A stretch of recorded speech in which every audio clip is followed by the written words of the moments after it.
क्या आपने कभी सुना है कि मृत्यु के देवता यमराज भी किसी के प्राण लेने से पीछे हट गए? एक ऐसा राजा जिसकी रक्षा के लिए स्वयं भगवान विष्णु का सबसे घातक अस्त्र सुदर्शन चक्र ढाल बनकर खड़ा हो गया। आखिर क्यों स्वयं काल को झुकना पड़ा? आइए जानते हैं राजा अम्बरीश की वो अद्भुत कहानी। त्रेता युग में अयोध्या के राजा अम्बरीश भगवान विष्णु के परम भक्त थे। उन्होंने एकादशी का अत्यंत कठिन व्रत रखा था।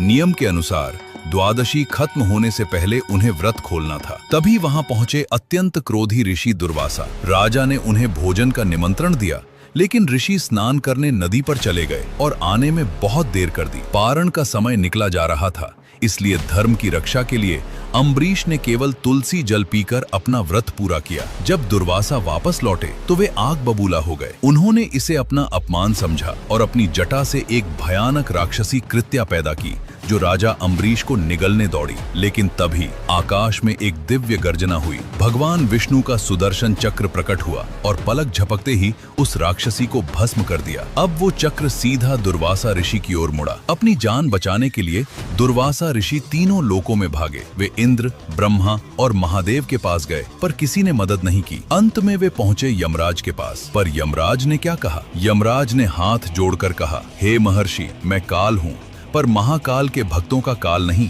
जहां सुदर्शन चक्र पहरा दे रहा हो वहां मृत्यु का कोई अधिकार नहीं है। स्वयं यमराज ने स्वीकार किया कि भगवान की भक्ति के सामने उनकी शक्तियां शून्य हैं। अंत में दुर्वासा को राजा अम्बरीश के चरणों में ही गिरना पड़ा। ये कहानी हमें सिखाती है कि सच्ची भक्ति में वो शक्ति है जो नियति और मृत्यु के विधान को भी बदल सकती है। अगर आपको ये कहानी प्रेरणादायक लगी तो कमेंट में जय श्री हरि जरूर लिखें।